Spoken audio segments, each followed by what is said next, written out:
Good afternoon, everyone. Good afternoon, sir. Good afternoon, sir. Sir organic class shift हो organic की class थी, अब नहीं है। क्यों? कैसे? सर की तबीयत ठीक नहीं है बेटा, अच्छा, तो थोड़ा सा अर्जेंट में सर ने मेरे को रिक्वेस्ट करी है। अपन तो फिजिकल पढ़ लेते हैं, थोड़ा सा Yes. पार्ट आयनिक का हमारा बचा था वो हम कंप्लीट कर लेते हैं, तो क्लास का यूटिलाइजेशन हो जाएगा। Yes, sir. Good afternoon, sir. Good afternoon. निकालो और फिजिकल वाली नोटबुक।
क्या पढ़ रहे थे अपन फिजिकल में? बफर कैपेसिटी लास्ट हुआ था। हाँ, मतलब बफर सॉल्यूशन हमने पढ़ लिया ना, तो Yes. Yes, sir. Yes, sir. ठीक है। इंडिकेटर्स डिस्कस करते हैं।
राइट, तो इंडिकेटर्स डिस्कस करते हैं। ऑल्दो इंडिकेटर्स नॉर्मली तो नीट में पूछा नहीं जाता है, बट अगर इसका बेसिक तुमको पता हो तो अच्छा रहेगा, है ना। तो basics of indicator let us discuss. तो व्हाट आर इंडिकेटर्स? अगर अपन ब्रीफली समझे तो indicators tells us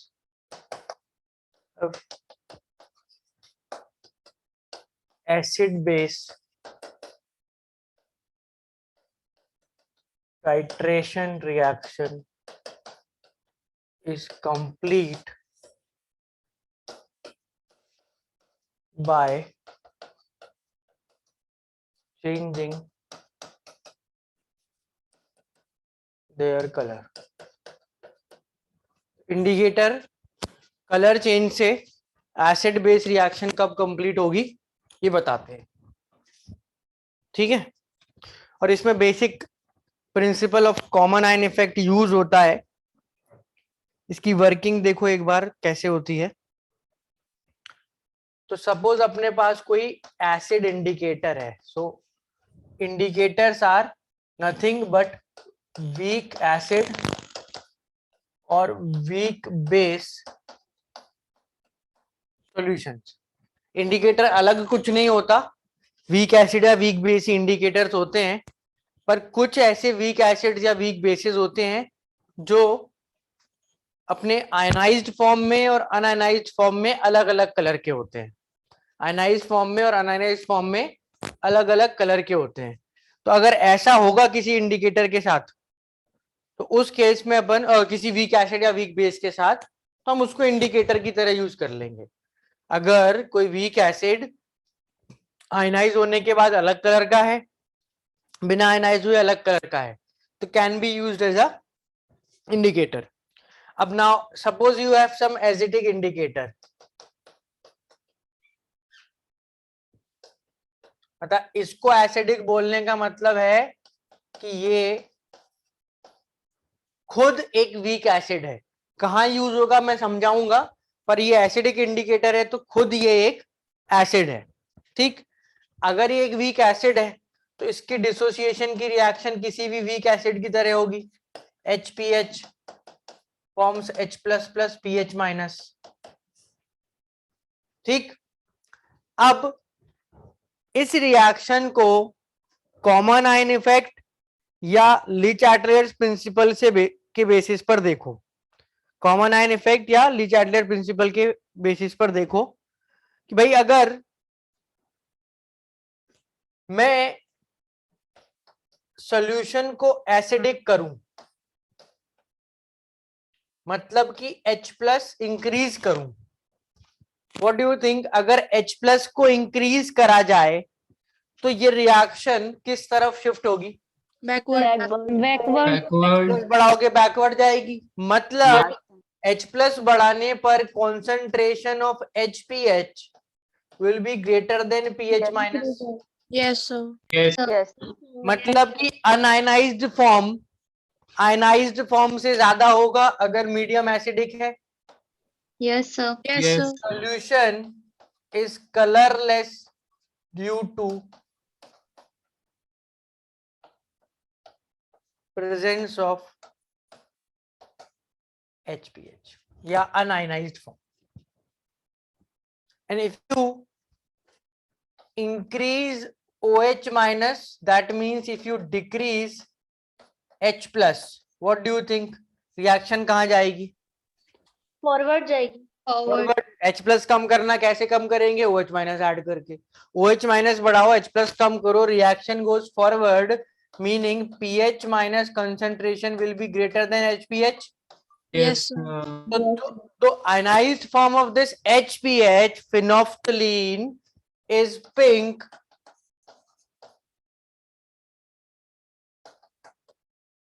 due to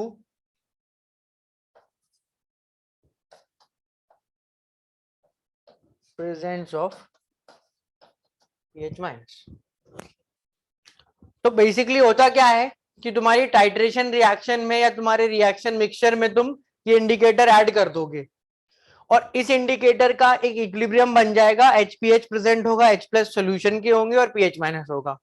अब सॉल्यूशन के H+ कम बढ़ होने से सॉल्यूशन का कलर चेंज हो रहा है। H+ बढ़ा रहे हैं तो सॉल्यूशन कलरलेस है और कम कर रहे हैं तो पिंक है। अब सॉल्यूशन के H+ बढ़ने का मतलब है सॉल्यूशन एसिडिक हो रहा है और सॉल्यूशन के OH- बढ़ने का मतलब है सॉल्यूशन बेसिक हो रहा है। समझ रहे हो? तो Yes. अगर मान लो कोई एक ऐसा पॉइंट आए जब ये पीएच जब ये कलर चेंज हो, मतलब सॉल्यूशन कलरलेस से पिंक या पिंक से कलरलेस हो, उस पॉइंट पे तुम सॉल्यूशन के बारे में क्या बोल सकते हो? H+ बढ़ रहे हैं. मतलब देखो H प्लस बढ़ेगा तो कलरलेस हो जाएगा, OH बढ़ेगा तो पिंक हो जाएगा। किस पॉइंट पर चेंज हुआ? इक्विवेलेंस पॉइंट, जब तुमने H प्लस और OH माइनस बराबर कर दिए। तो एट न्यूट्रलाइजेशन पॉइंट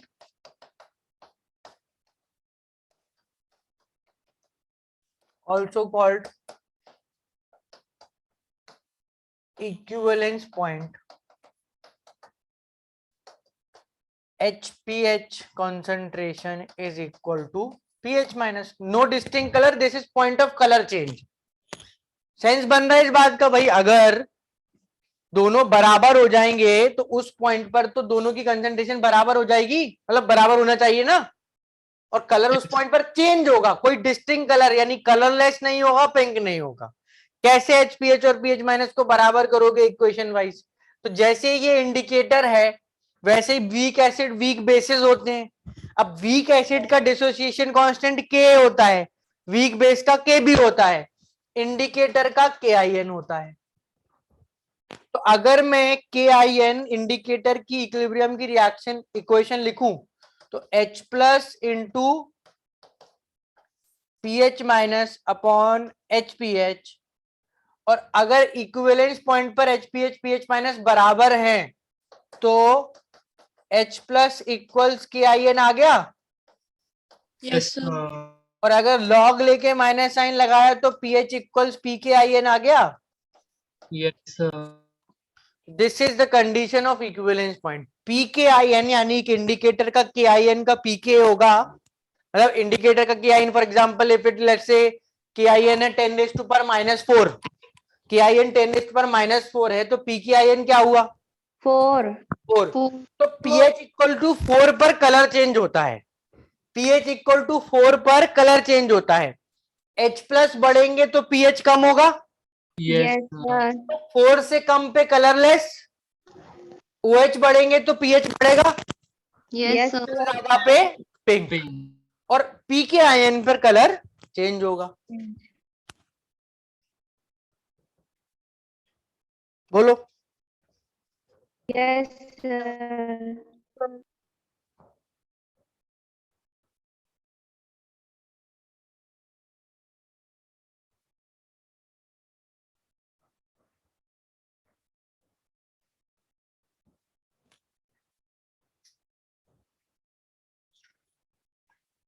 तो इस तरह से ब्रॉड केस में इंडिकेटर वर्क करता है, ठीक।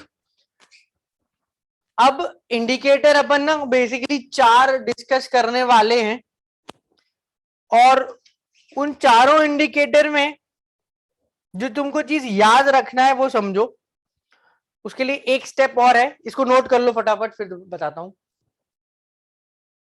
Done sir. Wait, sir. हाँ वेट कर रहा हूं, नोट कर लो।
डन।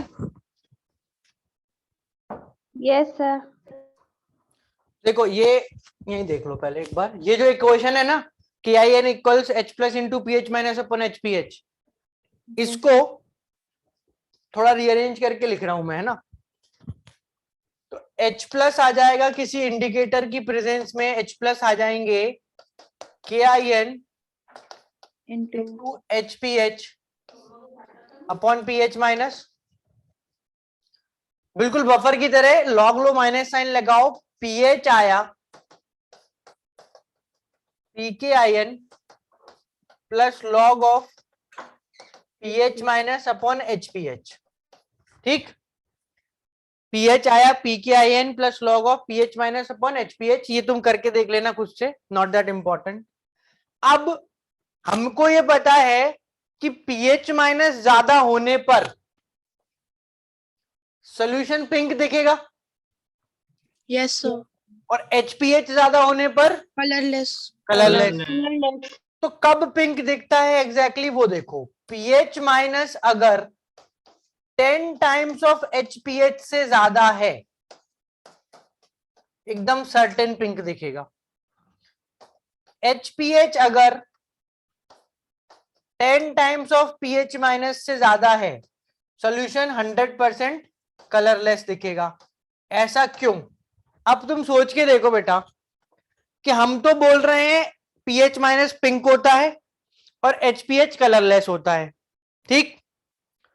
सॉल्यूशन में इक्विलिब्रियम जब आएगा, रिएक्शन दिखाता हूं, इक्विलिब्रियम जब आएगा तो ऐसा हो जाएगा क्या कि अगर HPH ज्यादा है तो पीएच माइनस है ही नहीं, नहीं No. सर, थोड़े बहुत पीएच माइनस तो होंगे ना। Yes, Yes. sir. हम क्या बोल रहे हैं, हम बोल रहे हैं कि अगर पीएच माइनस की कॉन्सेंट्रेशन HPH से कम 10 गुना है तो सॉल्यूशन पिंक है। Yes, sir. HPH 10 times pH minus है तो सॉल्यूशन कलरलेस है। मतलब इनका रेशो अगर तुम पीएच माइनस अपन HPH देखो तो 10 से ज्यादा, और पीएच HPH अपन पीएच माइनस देखो तो 1/10 से कम। उस 10 और 1/10 को यहां रखोगे तो क्या मिलेगा? 1 और प्लस में 1 में नेगेटिव। +1 -1 मिलेगा। Yes, Yes, sir. तो आ गई आपकी पीएच रेंज।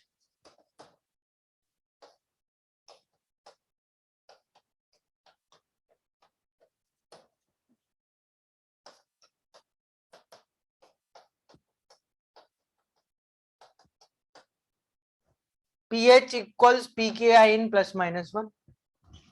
PKIN -1 से +1 के बीच में इंडिकेटर कलर चेंज करता है, उससे कम पीएच पर पर्टिकुलर कलर यानी कि पिंक, और उससे ज्यादा पीएच पर यानी पीएच PKIN -1 से कम पर पिंक और +1 से ज्यादा पर कलरलेस, और Colourless. उसके बीच में क्या होगा? कलर चेंज होगा। अगर इसको रेंज की तरह लिखें तो pH लेस देन PKIN +1 से ग्रेटर देन PKIN -1 के बीच में कलर जो है आपका चेंज हो रहा होगा। इसके बीच में चेंज होगा, इससे कम पे पिंक होगा, उससे ज्यादा पर कलरलेस होगा। yes, Yes, sir. ये जो आपकी पीएच रेंज आई है, अप्रोक्स कितने वैल्यूज में आई है? कितनी बड़ी रेंज है ये? अप्रोक्स 2 की रेंज है ना? Yes, sir. मतलब जैसे PKIN की वैल्यू मैंने 4 बोली थी ना, तो 4 -1 3, 3 से लेके 5 की रेंज है। Yes, sir. तो ऑलमोस्ट सारे इंडिकेटर की रेंज ऐसी 2 की होती है। अब ऐसा है कि कभी कभी वो रेंज थोड़ी प्लस माइनस हो सकती है, 2 से छोटी या थोड़ी बड़ी तो हो सकती है, डिपेंडिंग अपॉन कौन सा इंडिकेटर लेते हो। पर इन जनरल सारे इंडिकेटर में यही होगा, इन जनरल सारे इंडिकेटर में यही होता है। तो देखो, जो हमको इंडिकेटर्स याद रखना है वो देख लेते हैं। ये पार्ट नोट कर लिया? Yes, sir. no sir, note करो, ये वाला पार्ट नोट करो।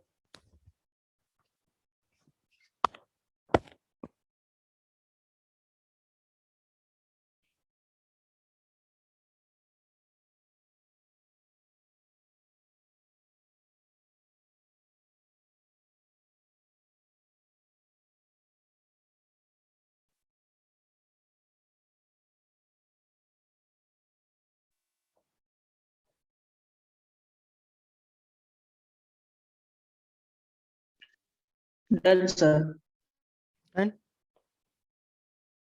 No, sir.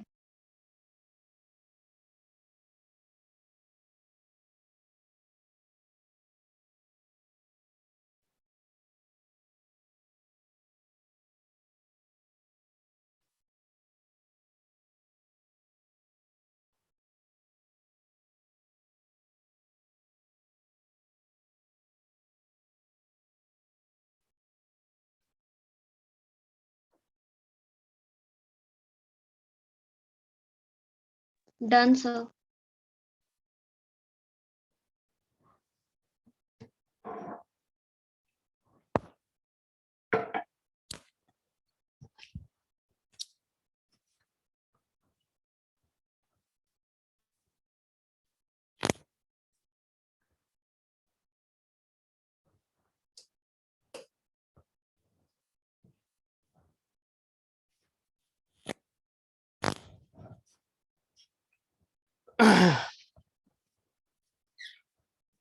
देखो ये this is types of indicator, उनके डिफरेंट डिफरेंट कलर्स। जैसे हमने फिनोप्सिलीन की बात ऑलरेडी कर रखी है, तो अपन ने एक इंडिकेटर डिस्कस कर लिया, बाकी indicators we can just remember. तो 4 इंडिकेटर हैं, methyl orange, methyl red, phenol red और फिनोप्सिलीन, और उनके colour in acidic medium and in basic medium and उनकी रेंज।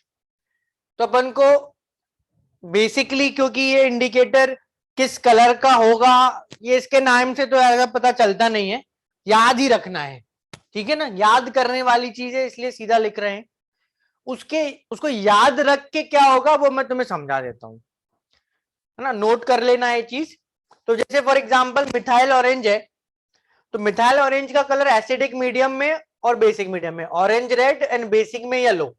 इसकी वर्किंग है 3.4 टू 4.5। अब एसिडिक मीडियम में since this is coloured in orange, तो 3.1 से पहले ऑरेंज, 4.5 के बाद येलो। सिमिलरली मिथाइल रेड 4.2 से 6.2, देखो 2 की रेंज आ रही है, 4.2 से पहले रेड, 6.2 के बाद येलो। फिनॉल रेड 6.2 से कम पे येलो, 8.2 से ज्यादा पे रेड। और फिनॉक्सिलिन अभी अपन ने देखा ही, 8.2 से पहले कलरलेस और 10.2 के बाद पिंक। इससे क्या होगा, तो देखो जब हम एसिड बेस टाइट्रेशन करते हैं, तो एसिड बेस टाइट्रेशन में अपन ये सेट ऑफ एसिड्स बेस को टाइट्रेट करते हैं, strong acid strong base, strong acid weak base, weak acid strong base. ठीक, अब हमको याद क्या रखना है, सिंपल सी चीज, और वो बहुत लॉजिकल है, बहुत आसान है। क्या कि जब हम strong acid strong base titration करेंगे, तो एक स्ट्रॉन्ग एसिड में हम स्ट्रॉन्ग बेस, या एक स्ट्रॉन्ग बेस में हम स्ट्रॉन्ग एसिड ऐड कर रहे हैं। Yes sir. तो पीएच बहुत कम से लेके बहुत ज्यादा तक होगा सॉल्यूशन का, क्योंकि बहुत कम कब, जब बहुत स्ट्रॉन्ग एसिड लिया, उसमें बेस डालते गए, पीएच बढ़ता गया बढ़ता गया बढ़ता गया, दोनों बराबर हो गए, 7 हो गया, और बेस डालेंगे तो बढ़ के 11 तक जाएगा। तो अगर स्ट्रॉन्ग एसिड स्ट्रॉन्ग बेस लोगे तो पीएच की range for that titration is very wide, it is 3 to 11। अब इस 3 to 11 रेंज में कौन से इंडिकेटर्स आ रहे हैं? सारे। All indicators can be used.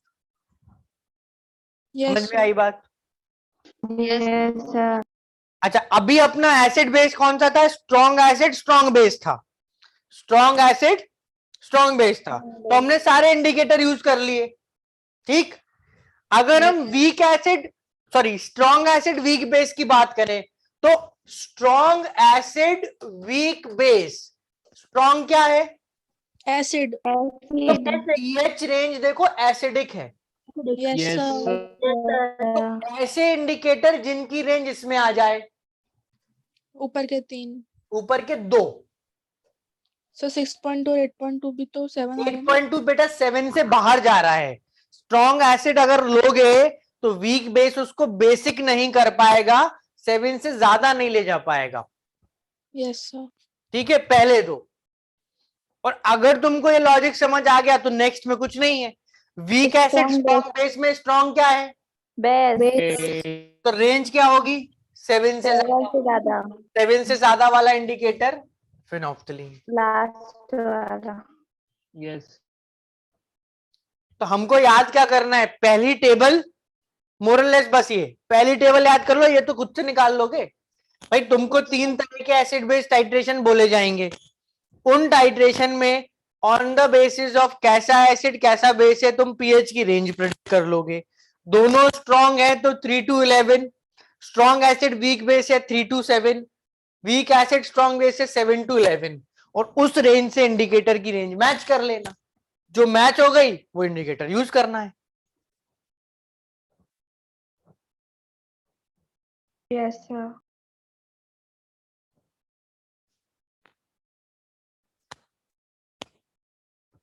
इसमें मोस्टली वैसे तो लिखा वही है। आई थिंक इसकी तुमको जरूरत तो वैसे भी है नहीं, हटाओ इसको।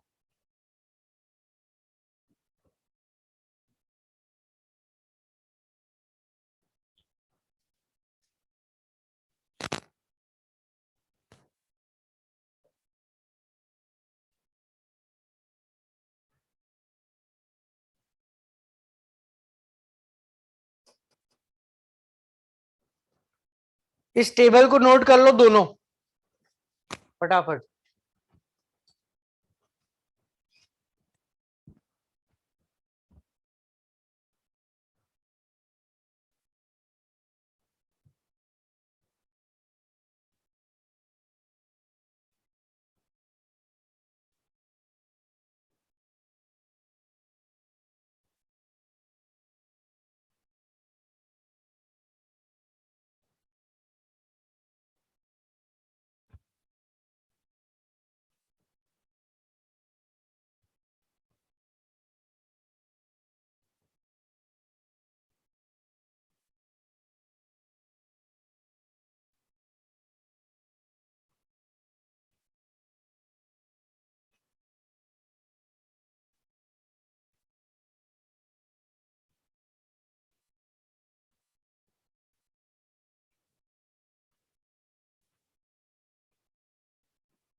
डन?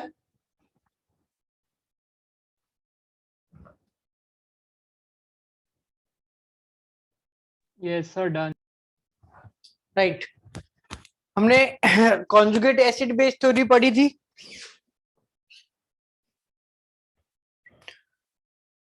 तो हम उसके बेसिस पर बिल्कुल last part of the chapter है, डिस्कस करते हैं फटाफट. एसिड एंड बेस, किस किस बेसिस पर अपन ने एसिड बेस को डिफाइन करा है, कौन कौन से कॉन्सेप्ट्स हैं.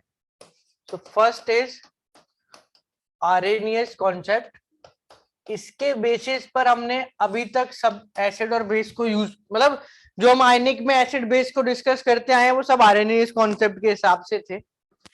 क्या था इसके हिसाब से? भाई कोई चीज अगर एसिड है, H plus donor. गिव्स, चलो तुमने बोला तो मैं लिख ही देता हूं. H plus donor. कोई चीज बेस है, OH माइनस डोनर. Donor. ठीक है. Second concept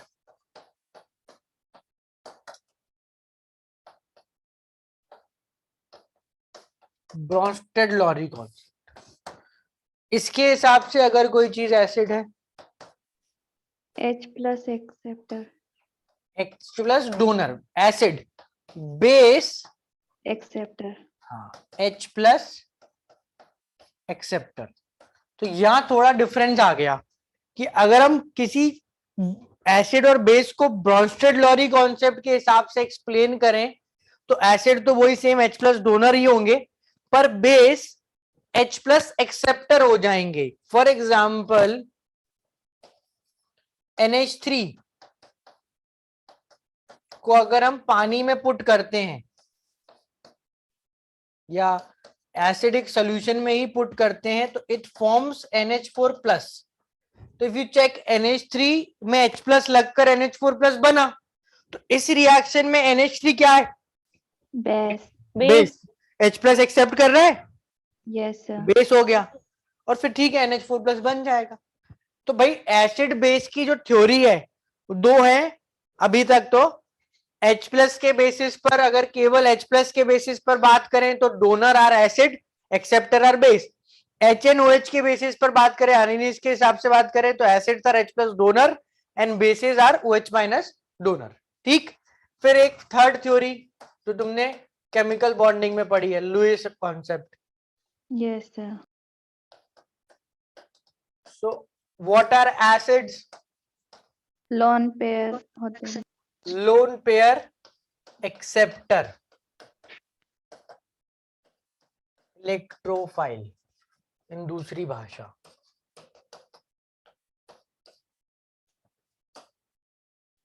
what are bases? Lone pair Lone donor. pair donor.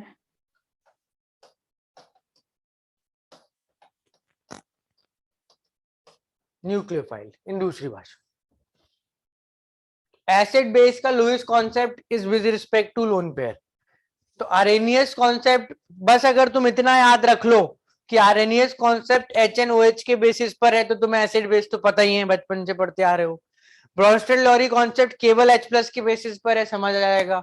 और लुईस कॉन्सेप्ट लोन पेयर के बेसिस पर है. अगेन यू कैन रिलेट, क्योंकि बॉन्डिंग में भी पढ़ते हो और ऑर्गेनिक में भी पढ़ते हो कि भाई electron pair donor are bases, acceptor are acids. ये अपने एसिड बेस के तीन कॉन्सेप्ट हो गए. ठीक. अब इन तीनों कॉन्सेप्ट में हम अगर एसिड या बेस की जो थ्योरी है उसको अप्लाई करें तो एक एसिड अपनी प्रॉपर्टी एग्जीक्यूट करने के बाद, यानी कि H प्लस डोनेट करने के बाद, इलेक्ट्रॉन पेयर एक्सेप्ट करने के बाद जो चीज बनेगी उसको क्या बोलेंगे?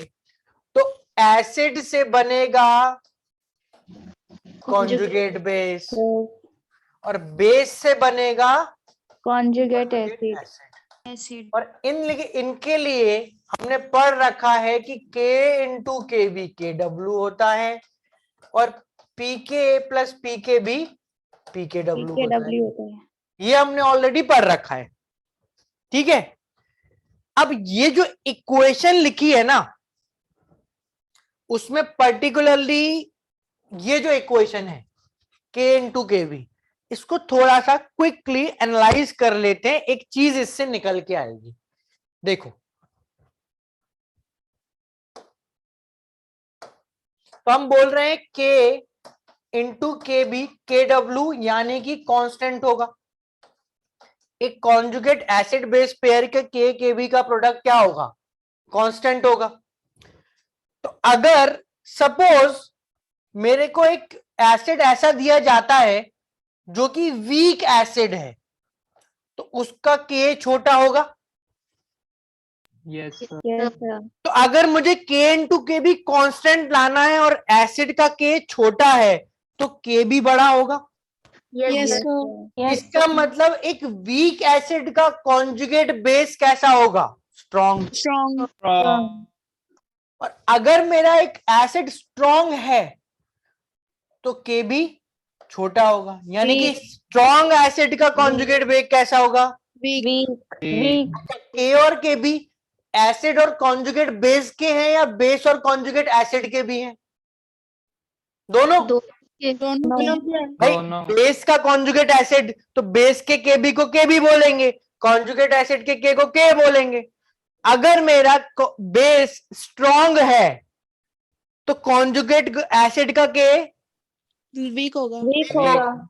अगर मेरा बेस वीक है तो उसका कॉन्जुगेट एसिड Strong Strong होगा। Strong हमको दोनों का प्रोडक्ट क्या लाना है?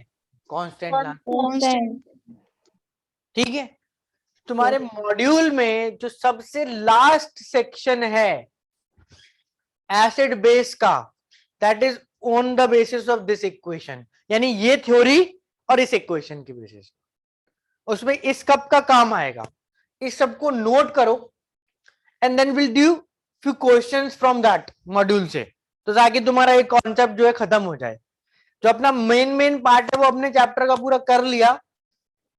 अब इसके लिए ना, इसमें थ्योरी कुछ है नहीं है खास, इसमें तो मोस्टली अपन को क्वेश्चंस करने होते हैं। तो मॉड्यूल के क्वेश्चंस अटेम्प्ट करके देखते हैं। Quickly note this.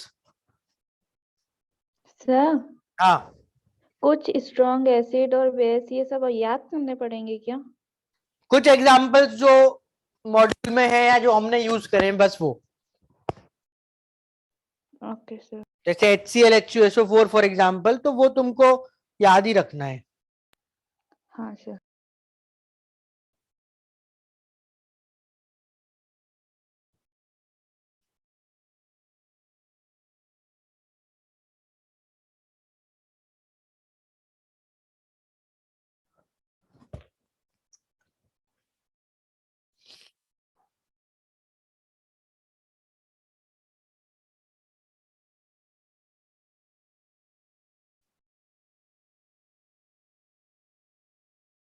Done sir.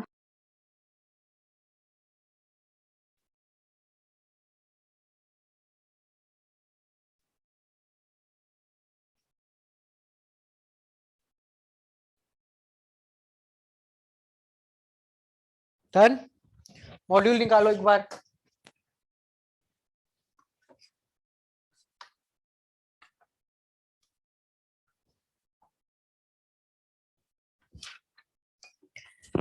Module में पेज 184।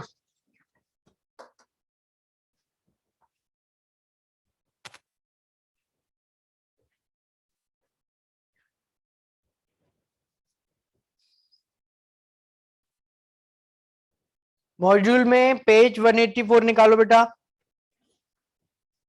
Yes sir. कैसा निकाल रहे हैं?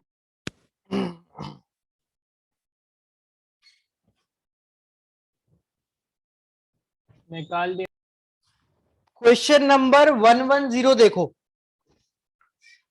क्वेश्चन नंबर 110 देखो। In the volumetric estimation of HCl, यानी कि हमने स्ट्रॉन्ग एसिड लिया। If we make use of phenolphthalein as an indicator, तो क्विकली रिकॉल करा कि फिनोफ्थलीन की रेंज होती है 8.2 से 10.2। ठीक। Yes which sir. Base is unsuitable for the titration. अब देखो स्ट्रॉन्ग एसिड है ना, तो अगर स्ट्रॉन्ग बेस लेंगे तो सारे इंडिकेटर चलेंगे। Yes. पर अगर स्ट्रॉन्ग एसिड के साथ वीक बेस लिया तो पीएच रेंज 3 से 7 होनी चाहिए। Yes Yes, sir, sir. Phenolphthalein काम नहीं करेगा। यस सर, ये पूछ रहा है कि फिनोफ्थलीन कब वर्क नहीं करेगा, स्ट्रॉन्ग Weak एसिड base है। वीक बेस में। कौन सा Weak वीक base. बेस है इसमें? Fourth one. फोर्थ। फोर्थ वाला। समझ में आया? डायरेक्ट ये क्वेश्चन थोड़ी होगा कि फिनोफ्थलीन की रेंज क्या होती है बताओ। ऑब्वियसली तुमने याद कर रखी है, पर वो थोड़ा सा तो घुमा के पूछेगा ना क्वेश्चन, तो ऐसे क्वेश्चन आएंगे। ठीक है। Yes sir. 114 phenolphthalein does not act as an indicator for the titration between KOH H2SO4 कैसे एसिड बेस है? Strong. Strong acid strong base Strong कर acid. जाएगा वर्क, सब कर जाते हैं। ठीक है। NaOH CH3COH strong base weak acid, इसमें तो करता ही है work. Yes Yes, sir. 2 sir. से 10.2 है। Oxalic acid and KMNO4, oxalic acid KMNO4, oxalic दोनों weak. एसिड, दोनों weak है। हाँ तो ऑक्सलिक एसिड और KMNO4 बहुत सारे क्वेश्चंस में देखने को मिलेगा का टाइट्रेशन रेडॉक्स टाइट्रेशन होता है। इसमें इनमें से कोई इंडिकेटर यूज में नहीं आता। KMNO4 सेल्फ इंडिकेटर होता है, उसको दूसरे इंडिकेटर की जरूरत नहीं होती। ये रेडॉक्स टाइट्रेशन है। क्वेश्चन में ऑप्शन तुमको कंफ्यूज करने के दिया है भाई, ये कहां से आ गया। ऑक्सलिक एसिड KMNO4 में इनमें से चारों में से कोई इंडिकेटर काम नहीं आता। ठीक है। KMNO4 का कलर इतना इंटेंस वॉयलेट होता है कि कोई इंडिकेटर उसमें डालोगे तो भी कलर नहीं दिखेगा। ठीक। हाँ सर, हाँ सर, हमने किया था 11th किया में था एक्सपेरिमेंट। Purple dark. तो बस ये 114 में आंसर यही हो जाएगा क्योंकि इसमें फिनोफ्थलीन का यूज नहीं है। ठीक। Third वाला.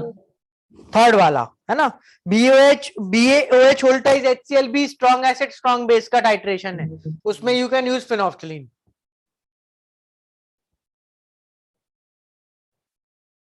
ठीक है। Yes. Yes, sir. एक दो और देख लेते हैं। 122 for weak acid strong base titration यानी pH range 7 to 11 the indicator uses phenolphthalein. Yes. तो ओरल क्वेश्चंस ही हैं इसके। ठीक है, इसके एक आध दो क्वेश्चन और मिले तो कर लेना, उसमें कुछ नया है नहीं। नेक्स्ट पेज पे आओ, क्वेश्चन नंबर 142 पे आओ।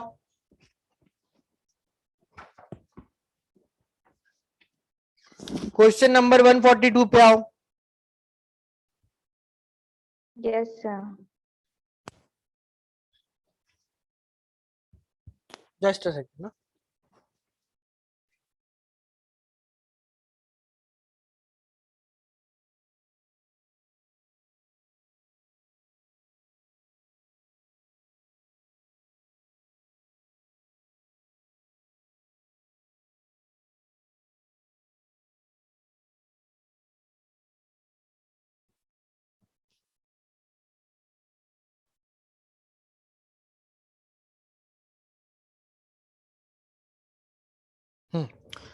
तो conjugate acid of O2 minus is, तो बेटा ये बोल रहा है कि O2 माइनस है बेस, O2 माइनस क्या है, बेस है, और मुझे इसका कॉन्जुगेट एसिड बताना है। बताओ कौन कौन होता है जो बेस की प्रॉपर्टी एग्जीक्यूट करता है।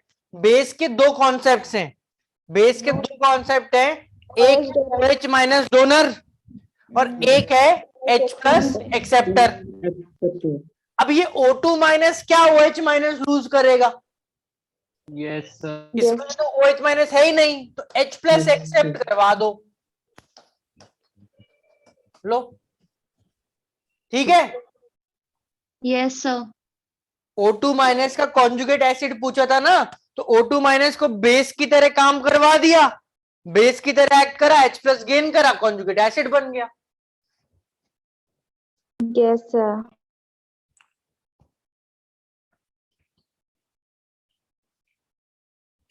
मैं रैंडम क्वेश्चंस बता रहा हूं। 147 रैंडम क्वेश्चन डिस्कस कर रहे हैं, बाकी तुम खुद से करना। In the reaction NH3 plus H2O NH4 plus OH minus, NH3 plus H2O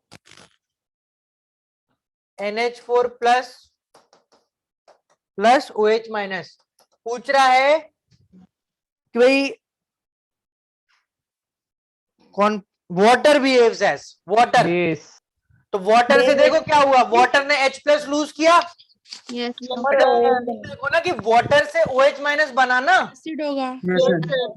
water ने H प्लस लूज करे होंगे, जो H प्लस लूज करता है वो क्या होता है?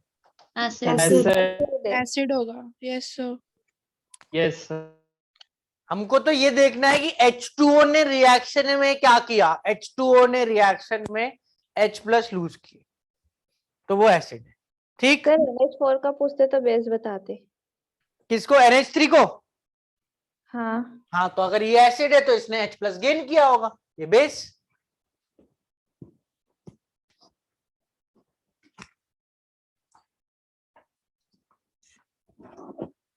One 152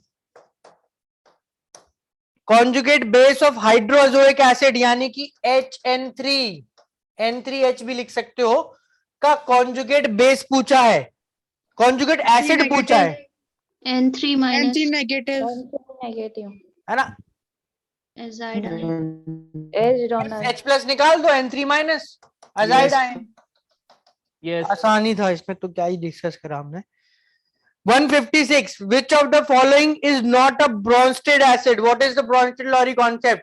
H plus acceptor donor, उसमें भी H plus donor Bronsted acid होते हैं, तो जो H plus डोनेट ना कर पाए, ठीक, तो सीधा ओरली दिख रहा है CH3CO minus.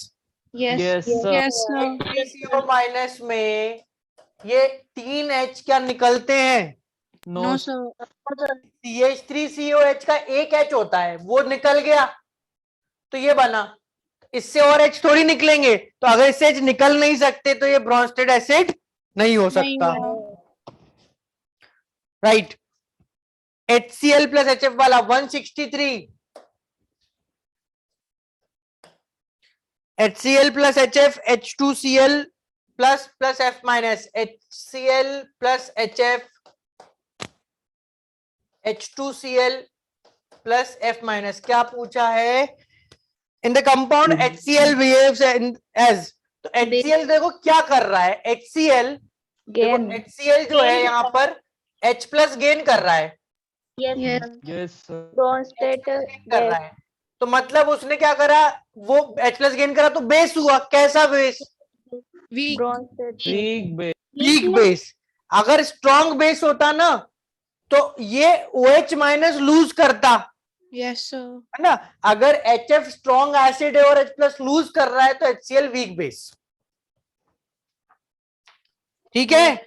Yes, sir. Yes, sir. और देखो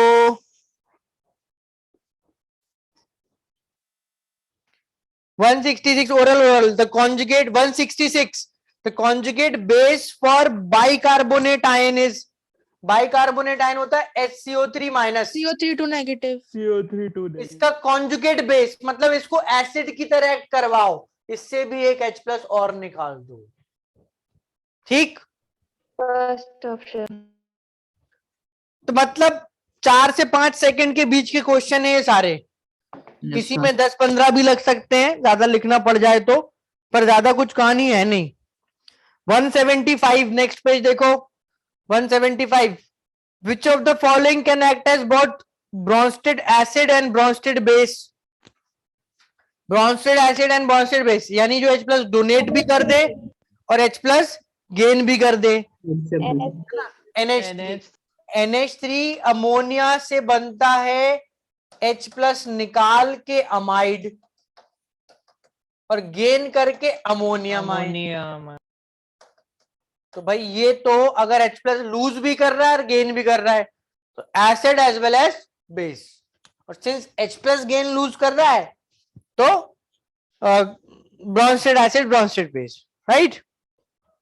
yes sir. 176 the strongest conjugate base is 176 strongest, ये कहां से आ गया? First. 176।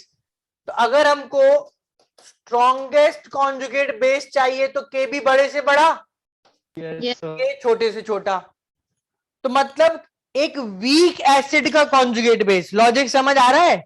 Yes, Yes, sir.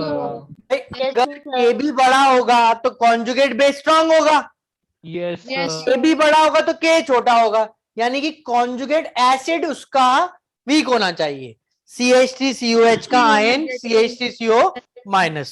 yes, sir. ठीक है, Yes, Yes, sir. sir. खत्म कहानी, बस हो गई। बाकी क्वेश्चन तुम कर लोगे, नहीं होंगे तो अपन डिस्कस करेंगे, बट आई एम अज्यूमिंग कि सारे क्वेश्चन ऑलमोस्ट ऐसे ही हैं, तो you can do for yourself.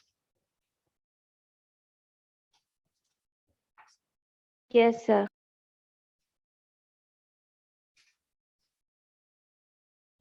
ठीक है ना? चलो, आज अपन बाकी आगे कंटिन्यू नेक्स्ट क्लास में करेंगे। जस्ट 2 मिनट वेट करो, मैं बता रहा हूं कि भाई नेक्स्ट चैप्टर क्या पढ़ने वाले हैं। ठीक है ना? Just wait for 2 minutes.